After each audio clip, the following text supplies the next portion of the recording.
Hi, Corey. Hi, Michael. How are you? I'm fantastic. Thank you for asking. And yourself? Oh, my goodness. I'm awesome. Thank you for taking time to talk with us here on Prince Edward Island. Love the show.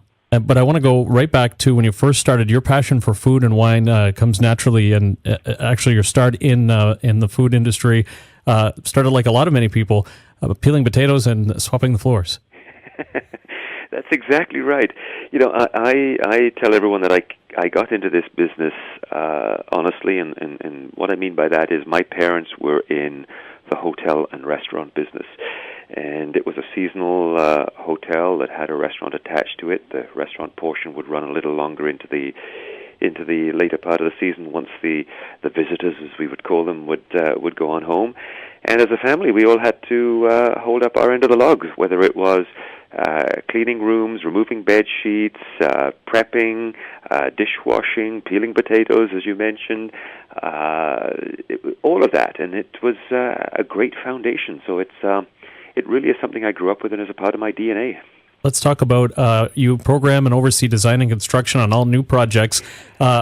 What's the first thing that you look for when you're thinking of opening an establishment? Oh, there's lots of things. I mean, you know, the old adage, location, location, location, I mean, that's still important today, but I think lesser than it ever once was. Today I think design, relevance of design, certainly timeless style is important.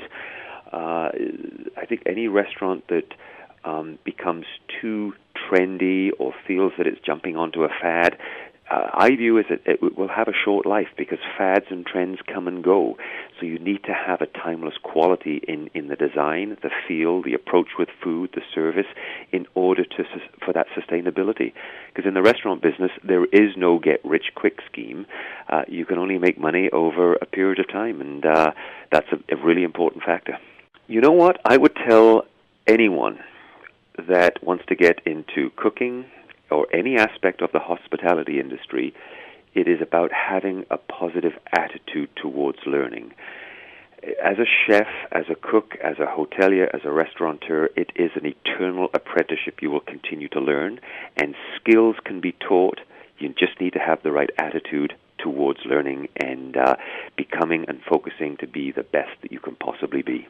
Outside of MasterChef Canada, you mentor young chefs, and is that a skill you've always had to just be able to share that experience and that knowledge?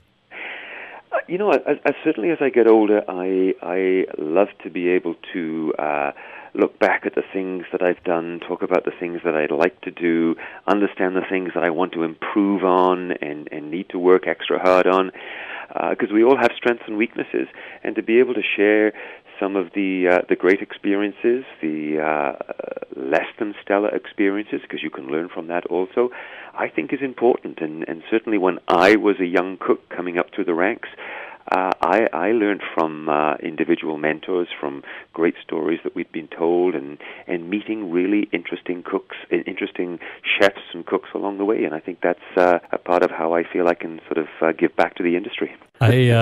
We have two youngsters, one's 3, one's almost 2, and we have a newborn on the way. So we're a busy young family. What would you tell a busy young family that's listening right now about the need to teach your youngsters about cooking?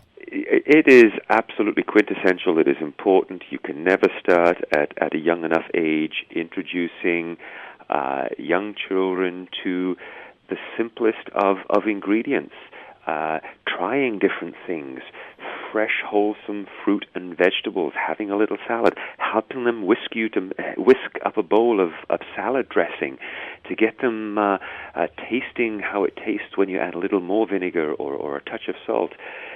And kids love to help mom and dad in the kitchen and be a part of it. Obviously, there's an age at where you'll hand them the knife, but before that, there's lots of other things that you can get them excited about food, the smells, the tastes, the textures.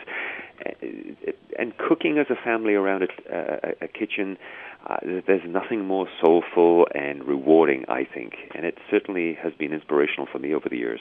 Let's talk about this weekend's episode. Last weekend, Chef Claudio cooked with the contestants. This weekend, you hand over the keys. Yes, and Claudio made it look so silky smooth, didn't he? Yeah.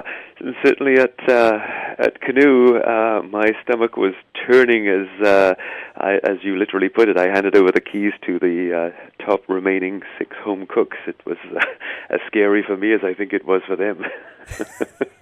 Some great adventures, and then of course, I don't want to spoil the episode, but the pressure test is a well-known dish that is a comfort food that's tough to master. What would your personal comfort food be? Geez, that's a great question. I have a couple of go-to things. My wife does this amazing braised pork shoulder, where she uses a well-known brand of mushroom soup, Campbell's Cream of Mushroom Soup, as the base, and she just adds some fresh mushrooms to it, does a great rice, and I absolutely love it. So for me, that's a great go-to. Meatloaf is another one that I'm a bit of a sucker for. Give me a turkey meatloaf, give me a beef and turkey meatloaf any day of the week, a great barbecue sauce with it, wrapped with bacon, even better, a big pile of mashed spuds, and I'm in heaven.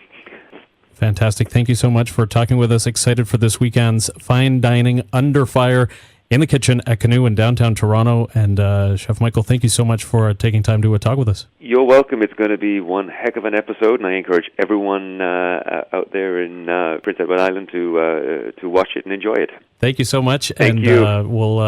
We'll meet up for a glass of wine sometime. I look forward to that very much. Thank you very much. Bye-bye.